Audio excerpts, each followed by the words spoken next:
Welcome to the BrightStar Lifestyle Podcast, where we say yes to joy.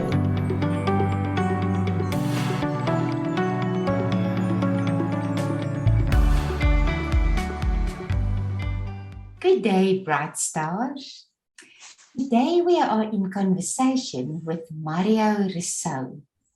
He is one of our BrightStar facilitators with a very special story. Mario just loves to study. He completed his matric, he studied generic business management, he studied project management, he studied graphic design, he's got his diploma in ministry and in theology. He's the founder of the Blueprint Trust and the NGO Pakamisa Africa, and that focuses on community development. Mario is happily married with Tasha and has a beautiful daughter called Phoebe. Welcome, Mario. Thank you, Amanda. Good morning. Mario, there's a reason why you love to study and why you are impacting lives wherever you go. Will you please share your story with us? Yeah, thank you for the opportunity. So, first, why I love to study. I think when I grew up, I had a passion to just succeed in life, and I had dreams of where I want to be. But I grew up in a big family with my grandmother and 13 of her children, because at the time my mom was way too young to raise me. She was 15 years old when I was born. And so my grandmother took me out of the hospital, raised me with the rest of my aunts and my uncles. And so, by the age of 13 years old, because of my involvement with gangs and drugs and wrong friends, I was kicked out of school. And so I went to join another school and I was kicked out of that school. And finally, I was kicked out of the third school and nobody wanted me in the schools anymore. So in my home, we grew up with, if you don't go to school and you don't work, you can't stay in the house. So for me, when I was kicked out of school, I was also kicked out of the home. And I ended up on the streets of Cape Town, where I lived for about 5 years on the streets, going from one community to another community. And in my pursuit just to survive on the streets, my lifestyle of crime just started to escalate. And so the cops were looking for me all over the West, all over Cape Town area. I know there was photos of me in every police station for various crimes that I've committed. And so I was on the wanted list. And eventually, by the age of 18 years old, the cops finally caught me, and I was charged with over 50 cases and was sent to Portsmouth prison. And so while I was in Portsmouth prison, my first thing is the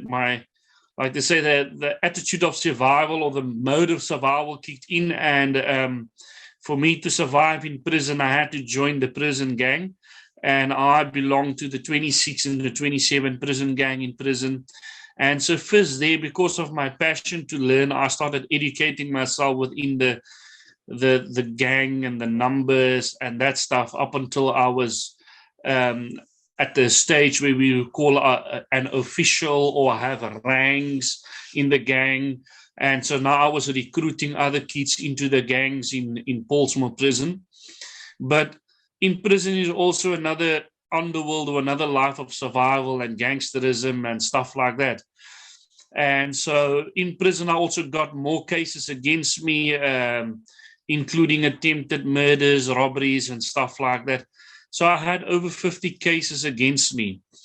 And I can remember this one day in one of the fights when the opposing gang was trying to kill me. I retaliated, and someone ended up in a 9-month coma, and the warden said, but they need to make an example of me. So they put me in the middle of the courtyard in front of all the other inmates, and broke 2 of my ribs and broke my nose and left me to die in a prison cell. And while I was laying in that prison cell busy dying, there was 2 inmates that came up to me. And they said, they don't know why, but they must just bring me this Bible. And it was this big red Good News Bible. And at the time, I wanted nothing to do with God. Totally. I totally despised God because of the way I grew up. The way I ended up on streets, that my family rejected me, my friends now rejects me, everything. So I just wanted nothing to do with Christianity or God or nothing. So I just took the Bible, chucked it back under the bed, and that night, while I was sitting on my bed and busy falling asleep, I felt my ribs was piercing through my lungs, and I couldn't breathe anymore. And I was busy dying in a burned out prison cell in the middle of Portsmouth prison. And with what seemed to me at that moment that this is my last breath, that I'm gonna die now. I cried out to God and I said, if God exists, please save my life. And with that, when I cried out to God, I could remember this big light is pouring into my little, what is it, a 2x3 little shell, just enough for a bed and a toilet. The light is starting to pour in my cell, and I can remember starting to speak and other languages, quoting scriptures, but I was thinking that I'm busy going crazy because I don't know what I'm talking about. And so eventually, after some minutes or some time, about 20-30 minutes, it started to calm down, and I started to think in my mind that because of all the drugs that I've been using over the years and in the prisons and the alcohol, I'm busy going crazy in my cell. And then while I was still reasoning in my mind, this light that just started to blind me, and I couldn't see, and I just had my hand in front of my eyes. And eventually, when everything went back to normal, I just felt that someone's telling me that I need to go fetch this Bible out under the bed that I chucked there. So now I'm crawling on my knees under the bed because the bed is welded into the floor, as we slept on metal beds, and it was pinned down into the concrete. So I had to crawl under the bed to take out the Bible. And when I took out the Bible, and I felt for the first time in 3 days and 3 nights that I can actually bend over and just move my body, totally healed from 2 broken ribs. My nose was a bit here under my eyes. It was broken this one way, and my nose was straight out. My clothes were still full of blood, but I had no more pain. And I took out the Bible, didn't know where to start, read the Bible. And so I would just go randomly and take my finger and do it like this and put it on the page. And so when I did that, my finger was on Jeremiah chapter 4, verse 1 and 2. And it says, "O Israel, if you will repent and put away your abominations out of my sight, and if you will declare that God lives, and the nations will come to his light." But in that place where stands, O Israel, I saw my name standing in capital letters in the Bible, and it says, "Oh Mario, if you will repent, put away your abominations out of my sight, nations will come to my light."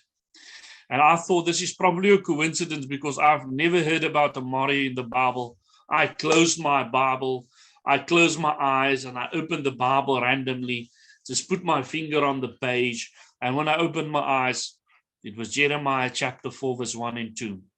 And my name was still standing in the Bible. And I thought, but no, this is not real. I did it again. Swipe my finger, put it on the page, opened my eyes, Jeremiah chapter 4. So it went on for 5 or 6 times. And eventually, there was this fear of God that came upon my life, that I suddenly realized that someone bigger than me is in my soul, that doesn't care how my past looked, that doesn't care what I've done in the past, but here's an invitation, here's the encounter with God. And I became so afraid of God that I chucked the Bible back under the bed and I went to go sleep. But that night I slept for the first time in 3 days and 3 nights. Slept like a baby. But when I woke up there, I had this passion, this drive inside of me that I want to become a better person, that I want to become more. And so I started going out into Portsmouth prison, asking people for forgiveness, asking the gangs for forgiveness, starting to give back. to the people that I've hurt in the prison and recruited into gangsterism. And I was baptized in Portsmouth prison, and right in front of all the other gangs. And that was my statement that I'm no longer part of this this life, and I'm turning my back on it. But for 7 years after that, I was still in prison, and I was moved from Portsmouth prison to Drakenstein prison. And when I came at Drakenstein prison, I said, I want to go back to school. So this time I was probably 25, 26 years old. And I said, I want to go back to school. I have a passion to go back to school. And that's when the opportunity came to go back to school. And I went to the school and finished my matric in Portsmouth prison when I turned 30. Not Drakenstein prison. I finished my matric there, and that's why I did all my external studies like business management, theology, that type of stuff, and was also trained there as a peer educator with the social workers to educate my peers that's in the prison. And it was also in that time that God raised me up to become the sort of the pastoral leader for all the other inmates in the prison. And we're doing kind of like mentoring them and walking a road with them. And so when I was released after 13 years of being locked up in prison, I was released in 2012, but also with conditions that I was for the next 6 years after that. I was still on parole, so I still had to go sign in. I still had to be checked up on. If I go to a new community, I must check into the police station, because should anything happen, the police can come to me first for any crimes that's happening in the area. And so that was really tough, especially me coming out, getting married, having a wife, having a daughter. We can't go too far away on holidays and stuff like that. So we were very limited in terms of our traveling. And so I came outside of prison, and the first thing I did, I went to go register at school, at the college, and I went to go study project management and graphic designing. And just a way for me I just felt there's more. I just wanted more to grow. And my whole reason for the passion for studying, because I believe you cannot give what you do not have. So the more I study, the more I can empower other people, the more I can empower other youth. And so now I go back to the prisons to go teach courses in the prison for the inmates. I go back to the schools. I go back to the community and engage in the community and just pour out that which God has placed inside of me.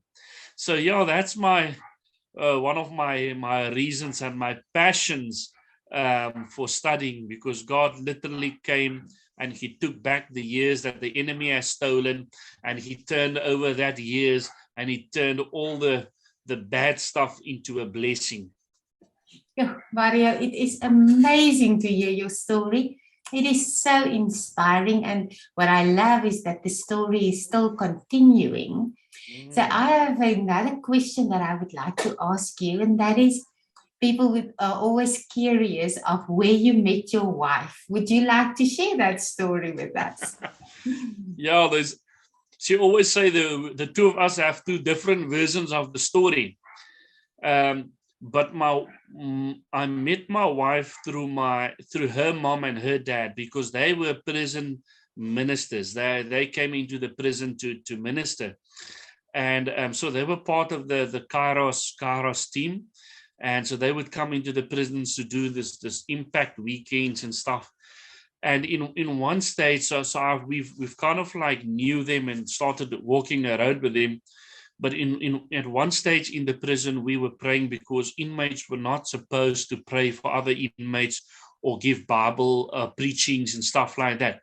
So God literally started like an underground church in the prison.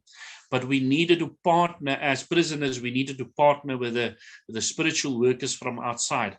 So we were literally fasting and praying for 40 days that God would send people into the prison that we can connect with, that they can really become our umbrella to kind of like preach the gospel in the prison. And so, yeah, and then that same time when we were praying and fasting, God gave a dream to my father and my mother-in-law that they should come more into the prison and they should work with us. And that's how the connection. So we started journeying and walking a very close road together for the inmates in prison and ministering in prison. And through that, on one occasion, they brought the children to the prison and to kind of like with one of these Kairos weekends. And that's where I met my wife while I was in prison, and she came to serve the inmates in prison. Yeah, and I like to say the rest is history. But yeah, my wife I met while I was still incarcerated. Mario, it is such a privilege to talk to you, and we are definitely going to have another conversation. So I would just like to ask to end our conversation now, if somebody would like to talk to you, if somebody connects with your journey, and if somebody needs the hope, or if somebody would like you to share with them at one of their events, how can they contact you? Yeah, they can contact me at any time. I'll make my number available. It's 064 808 2951. It's 064 808 2951. And the email address, it's mariorosseau10@gmail.com. Your surname is not the normal Rosseau as we know it. How do you spell your surname? Yeah, no, I'm the original French surname. So it's ROUSSEAU, Rosseau. Thank you so much. Mario, your light is shining bright, and you are definitely inspiring us so much. Thank you for this conversation. Thank you, Amanda. I really enjoyed it. God bless you. Oh, taking that blessing for you too. Thank you. Thank you for joining us today. You can visit us at www.brightstarlifestyle.co.za. Until we see you next time, keep on shining.